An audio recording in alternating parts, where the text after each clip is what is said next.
नमस्कार दोस्तों, मैं गोलू चौधरी। इंदिरा गांधी इमरजेंसी को संविधान का काला दिवस क्यों कहा जाता?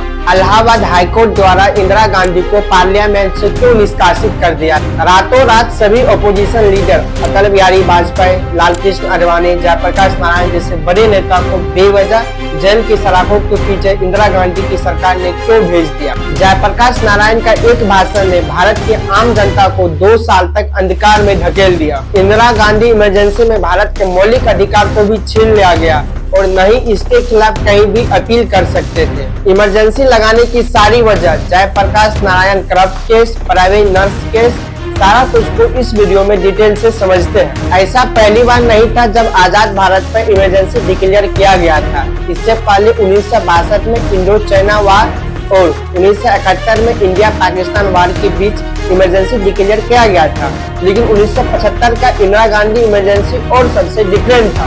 इंडियन कॉन्स्टिट्यूशन 352 आर्टिकल्स के अनुसार कभी भी इमरजेंसी 3 ही कंडीशन पर लगाया जा सकता है। पहला वार, दूसरा एक्सटेंशन एग्रेशन, तीसरा इंटरनल डिस्टर्बेंस। लेकिन जो आप ये देख रहे हैं ये 1975 के बाद जब संविधान चेंज हुआ था तब का।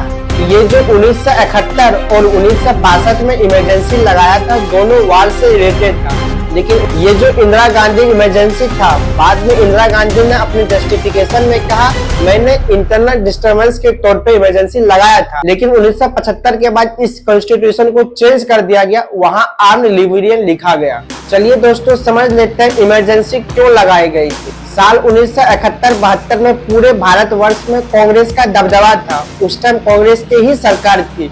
इंदिरा गांधी सोच 1972 में लोकसभा का जनरल इलेक्शन होना था, लेकिन इंदिरा गांधी ओवर कॉन्फिडेंस में आके सोची 1971 में इलेक्शन करवा देते हैं जिससे कि 5 साल तक फिर से हम ही प्रधानमंत्री बने रहे। फाइनली डिसीजन लिया गया जनरल इलेक्शन 1971 में होगा। इससे अपोजिशन लीडर काफी शॉक था। 1971 लोकसभा में इंदिरा गांधी पहली बार रायबरेली सीट से चुनाव लड़ती है और उसके अपोज में अपोजिशन पार्टी का पॉपुलर चेहरा राजनारायण खुद चुनाव लड़ते हैं। इलेक्शन के बाद इंदिरा गांधी उस सीट पे से भारी बहुमत से जीत मिलती है। जीत मिलने के तुरंत बाद राजनारायण उन पे डायरेक्ट एलिगेशन लगाते हैं ये अनफेयर तरीके से जीता गया। 1971 लोकसभा इलेक्शन में अपोजिशन लीडर राजनारायण का नारा था इंदिरा गांधी हटाओ, और चालाकी से इंदिरा गांधी इस नारा को अपने फेवर में कन्वर्ट कर लिया और नारा लगाया गरीबी हटाओ। Opposition leader Rajnarayan Allahabad high court में अपील कर देते हैं, ये अनफेयर तरीके से जीता गया। लेकिन इस अपील का फैसला आने में ही 4 साल लग जाता है।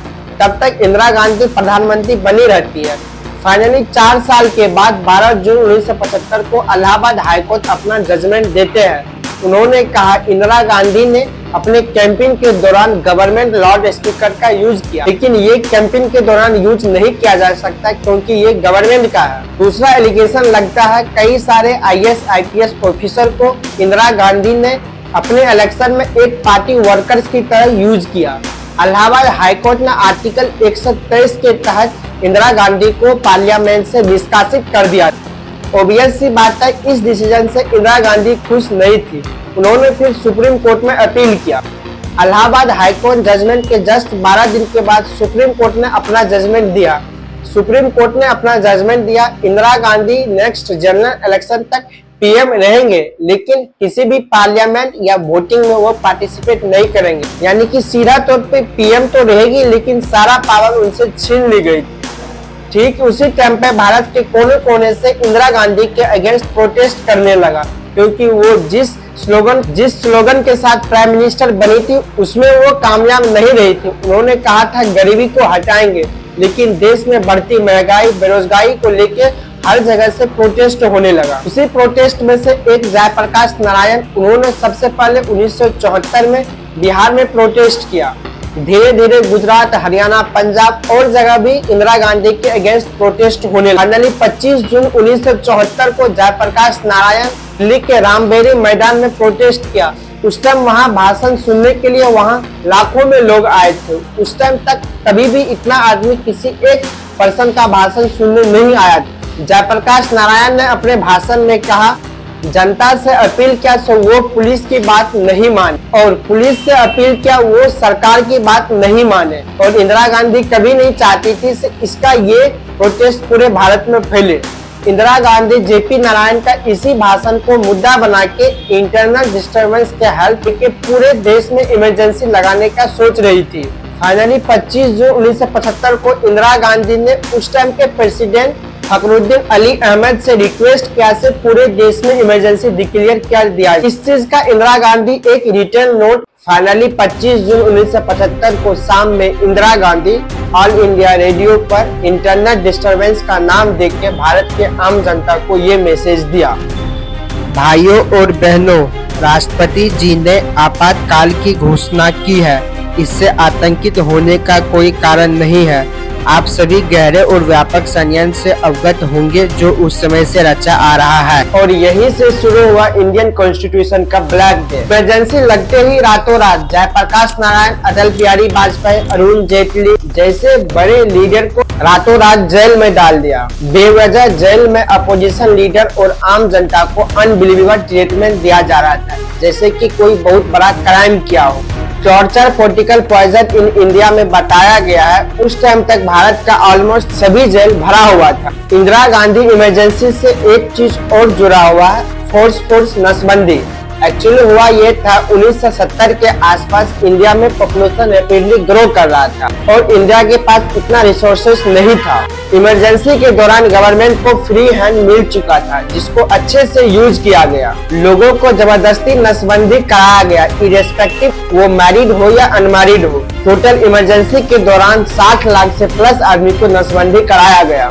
इमरजेंसी से जुड़े हुए एक और घटना, उसको आम जनता कैसे भूल सकती है, तुर्कमैन गेट ऑफ इंडिया। कई सारे ऑर्डर इसको जालियांवाला बाग हत्याकांड से कंपेयर करते हैं।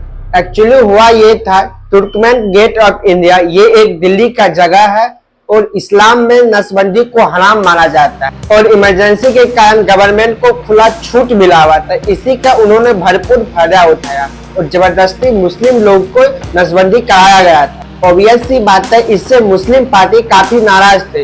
जगह जगह इसके खिलाफ प्रोटेस्ट होने लगा और इस मूवमेंट में आग में घी डालने का काम किया संजय गांधी और जगमोहन लाल के बुलडोजर ने। तुर्कमैन गेट ऑफ इंडिया के अगल बगल में जितने भी इनलीगल कंस्ट्रक्शन थे, संजय गांधी और जगमोहन लाल के अंदर लीडरशिप में जितने भी अनलीगल बिल्डिंग था, सारा को तोड़ दिया गया। इससे वहाँ पे काफी प्रोटेस्ट भी हुआ। मुस्लिम पार्टी बचने के लिए मस्जिद गया और ऐसा बताया जाता है मस्जिद में जाके पुलिस ने उस पर लाठी चार्ज किया। उसी बीच जगमोहन लाल का एक कंट्रोवर्सी स्टेटमेंट आया, पाकिस्तान टूटने के बाद एक और छोटा पाकिस्तान इंडिया में बनने नहीं देंगे। आपके माइंड में एक सवाल आ रहा होगा, इतना कुछ हो रहा था, मीडिया और कोर्ट क्यों नहीं कुछ कर रहा था? इसका सीधा आंसर है कॉन्स्टिट्यूशन मैनिपुलेशन। 10 अगस्त 1975 को कॉन्स्टिट्यूशन में 39 अमेंडमेंट एक्ट पास किया गया, जिसके तहत प्रेसिडेंट, वाइस प्रेसिडेंट और प्राइम मिनिस्टर के रिलेटेड जितने भी इश्यू होंगे उस पर जुडिशरी का कोई कंट्रोल नहीं रहेगा। इस अमेंडमेंट के तहत कोर्ट और जुडिशरी चाह के भी कुछ नहीं कर पा रहे थे। इस अमेंडमेंट के कुछ दिन के बाद 42 सेकेंड नाम का एक और अमेंडमेंट पास किया गया, जिसके तहत इमरजेंसी के दौरान सारे प्रेस मीडिया को बैन कर दिया गया था और आम जनता का जितने भी फंडामेंटल राइट्स था सबको छीन लिया गया था। और इमरजेंसी के दौरान राज्यसभा और लोकसभा का असेंबली को भी एक्सटेंड किया जा सकता था। इस 2 अमेंडमेंट के तहत इंदिरा गांधी पूरे भारत पर डिक्टेटरशिप की तरह शासन कर रहा था। फाइनली 8 जनवरी 1977 को इंदिरा गांधी पूरे देश को शॉक कर दिया। उन्होंने जनरल इलेक्शन का अनाउंस किया। कांग्रेस का हार हुआ और इसमें जनता पार्टी जीत गए। जनता पार्टी की ओर से मोरारजी देसाई न्यू पीएम बना। मोरारजी देसाई पीएम बनते ही आर्टिकल 350 में चेंज लाए। इतनी इंफॉर्मेशन के साथ आज का ये वीडियो समाप्त करते हैं। मिलते हैं फिर किसी